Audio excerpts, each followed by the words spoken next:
আমরা আজকে সবাই কি অ্যাকচুয়াল বিশিষ্ট সমীকরণ করব, ঠিক আছে? অ্যাকচুয়াল বিশিষ্ট সমীকরণের জন্য আমরা কি করতে পারি? পক্ষান্তর করতে হবে, আর্গুমেন্ট করতে হবে এবং কি করা লাগবে? একই সংখ্যা দ্বারা উভয় পক্ষকে গুণ অথবা ভাগ, যোগ অথবা বিয়োগ করলে কি উভয় পক্ষের মান সমান থাকে। তারপরে কি অবেদই কি একটা বীজগণিতীয় সমীকরণ। সকল সমীকরণ কি অবেদ। তাহলে আজকে আমরা একটা সমাধান করি, ঠিক আছে? 8 নম্বর সমাধান করি। একদম easy. 3 plus root 3 into z plus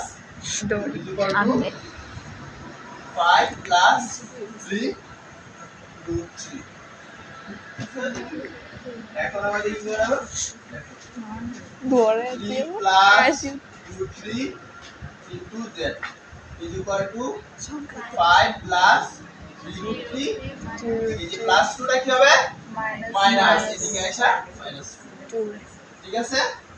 তারপরে দেখো এখানে কি প্লাস 5 আর মাইনাস 2 যোগ করলে কি থাকে?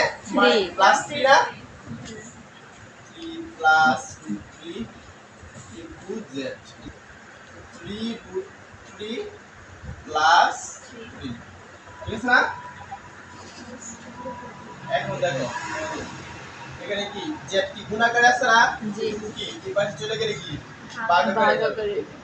তাহলে z is equal to 3 root 3 but 3 plus root 3 divided by 3 plus root 3. দেখো এখানে এটুকুর সাথে কি root 3 আছে, এটুকুর সাথে root 3 আছে না? root 3 গুণ root 3 সমান সমান কি 3, ঠিক না? তার মানে কি 3 সমান কি root 3 into root 3, তার মানে এটার সাথে root 3 আছে।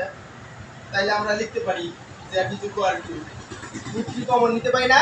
root 3 কমন নিলে এখানে থাকতেছে কি root 3 plus 3 শুধু 3 থাকতেছে। তারপরে কি root 3 plus 3 কাটা এর মান কি root 3 आंसर বুঝছো সবাই?